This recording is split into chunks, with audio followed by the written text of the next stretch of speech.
গানের মধ্যে একটা পয়েন্ট আছে, সেই পয়েন্টটা হলো তুমি যার তার ঘটনা করো, যার তার। মাওলা আলী বলছে আমি যে আল্লাহরে দেখি নাই সে আল্লাহর ইবাদত কখনো করি না।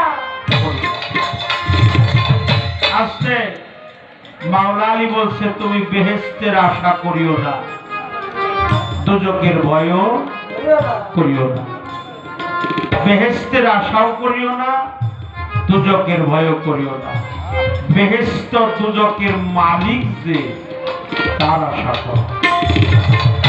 যিনি বেহেশতের মালিক, যিনি দোজখের মালিক, এই মালিকের সাথে যার সম্পর্ক স্থাপন হয়ে গেছে সে ইচ্ছা করলে বেহেশতে দিতেও পারে, আর ইচ্ছা না করলে জাহান্নামেও তাকে দিতে পারে। এই জন্য বলছে মানতা রাব্বি বাইনা রাব্বি, মাওলা আলীর বাক্য আমি যে আল্লাহরে দেখি নাই সে আল্লাহর ইবাদত করি না, আমি যে আল্লাহরে দেখছি তার ইবাদত করি। এই জন্য জালাল খাঁ বলছে তুমি যার তার ভজনা করো,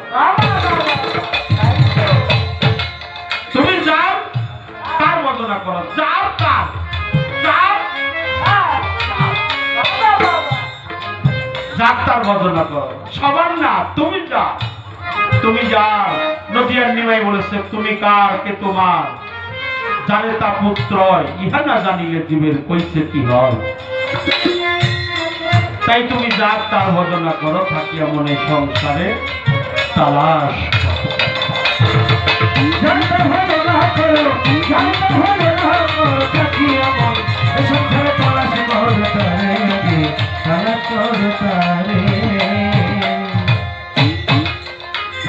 কেহ যদি হজ করিবা দেখবি আপন ঘরে খাবা,